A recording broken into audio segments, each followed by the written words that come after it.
We all know that person. The one who can turn any conversation into a punchline. The one who fills every awkward silence with a joke, a witty comeback, a story designed to make you laugh. They are the life of the party, the light in the room, the person who seems to be dancing through life, completely untouched by its weight. But have you ever stayed a little longer after the audience has left? Have you ever watched them in that quiet moment after the laughter fades? There's a question that hangs in the air, a question we rarely ask out loud. What happens when the joking stops? It's easy to assume that people who are always joking are simply happy, but that's not the full picture. Beneath the surface of constant humor, there's an entire psychology at play, one that speaks volumes about fear, survival, and the profound human need to be loved without having to be truly seen. See, for some people, humor is not an expression of joy, it's a shield. It's the most sophisticated and socially acceptable defense mechanism we have. Because whether we admit it or not, raw, unfiltered emotion is terrifying. Sadness can be alienating. Anxiety can be awkward. Pain demands to be felt. But a joke is safe. It builds a wall and decorates it so beautifully that no one even realizes they're being kept out. Psychologists have long understood humor as a form of deflection. It's a masterful way of saying, "I'm not okay," without ever having to use those words. When someone asks, "How are you?" and the joker replies with a self-deprecating line that makes everyone chuckle, they have successfully navigated a moment of potential vulnerability. They've given you a performance instead of a confession. And in a world that often rewards performance over authenticity, that skill is a powerful, if lonely one to have. Think about it. Laughter is a distraction. When people are laughing, they aren't asking questions. They aren't digging deeper. They aren't seeing the exhaustion in your eyes. They are simply enjoying the show. And for someone terrified of what lies beneath the surface, keeping the show going is the most important job in the world. This isn't about dishonesty. It's about survival.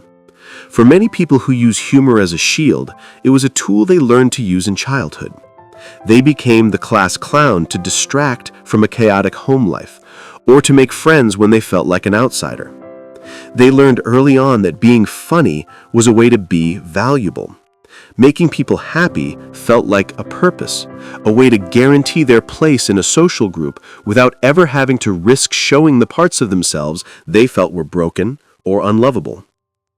This is the heart of the sad clown paradox. The idea that the people who work the hardest to make others happy are often the ones who are struggling the most themselves. Their humor becomes a form of caretaking. They are so busy managing the emotional temperature of the room, making sure everyone else is comfortable, that they neglect their own inner world. They become a mirror, reflecting back the joy they think others want to see, while their own reflection remains hidden. But a shield, no matter how strong, is heavy, and carrying it everywhere is exhausting. For the person who is always joking, social situations can feel like a tightrope walk. They feel an immense pressure to be on all the time, to be clever, to be quick, to perform. They live in fear of the moment when they might run out of jokes, the moment the silence creeps in and they are left just with themselves. In that silence, the fear is deafening. If I'm not funny, what am I? If I'm not entertaining you, why would you stay? This is why true intimacy can be so terrifying for them. Real connection isn't built on punchlines, it's built on vulnerability. It's built in the quiet, unfunny moments. It's the willingness to sit in sadness with someone, to share a fear without turning it into a joke.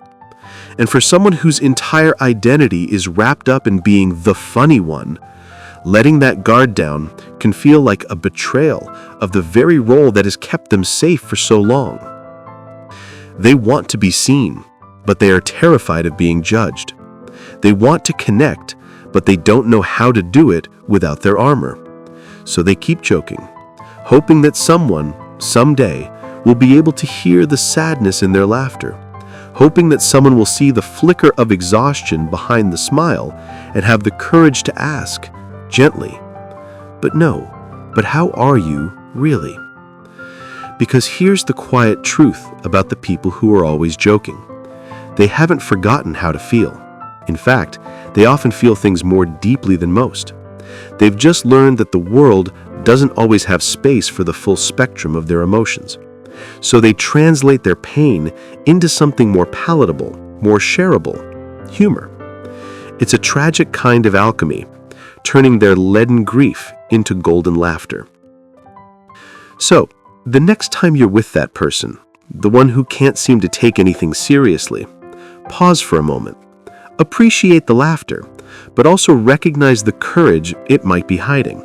See the joke not just as a joke, but as a signal, a carefully crafted piece of art that protects something fragile and deeply human. Because sometimes the greatest kindness we can offer the person who is always joking is not to laugh. It's to create a space safe enough for them to finally be quiet. A space where they learn that they don't need to be entertaining to be worthy of love. They just need to be. And that is more than enough.